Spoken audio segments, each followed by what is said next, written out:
అందరికీ నమస్కారం. ఈరోజు మధ్యాహ్నం కొన్ని ప్రచార మాధ్యమాల్లో రాయచోటి నియోజకవర్గాన్ని మదనపల్లి జిల్లాలో కలుపుతారని వార్తలు చూస్తున్నాం. దయచేసి నేను ఒకటే విజ్ఞప్తి చేస్తున్నా రాయచోటి నియోజకవర్గ ప్రజలకు, తప్పకుండా అన్నమయ్య జిల్లా కేంద్రంగా రాయచోటి ఉంటుందని గతంలో మన ముఖ్యమంత్రి గారు మనకు చెప్పడం జరిగింది. దానిలో భాగంగానే మనం కూడా ఎన్నో ఆశలు పెట్టుకుని ఈ స్థానాన్ని తెలుగుదేశం పార్టీని గెలిపించడం జరిగింది. తప్పకుండా ఇది తుది నిర్ణయం కాదు. నేను ఇప్పుడే విజయవాడకు వెళ్తున్నా.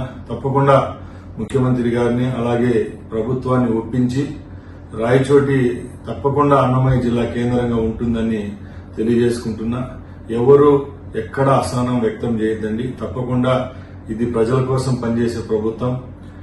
4 పర్యాయాలు ఇక్కడ తెలుగుదేశం పార్టీ గెలవలేదు. ఈసారి మన ప్రభుత్వం మీద అలాగే గౌరవ ముఖ్యమంత్రి చంద్రబాబు నాయుడు గారి మీద నమ్మకంతో ఈ స్థానాన్ని కైవసం చేసుకోవడం జరిగింది. అది మీ అందరికీ తెలుసు.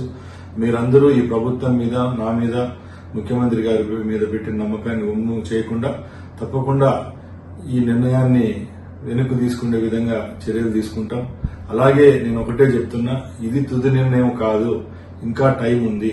తప్పకుండా ముఖ్యమంత్రి గారిని ఒప్పించి రాయచోటిని జిల్లా కేంద్రంగా, అన్నమయ్య జిల్లా కేంద్రంగా ఉండే విధంగా చేసేదానికి నా సాయశక్తులా ప్రయత్నిస్తారని తెలియజేసుకుంటున్నాను. జై హింద్.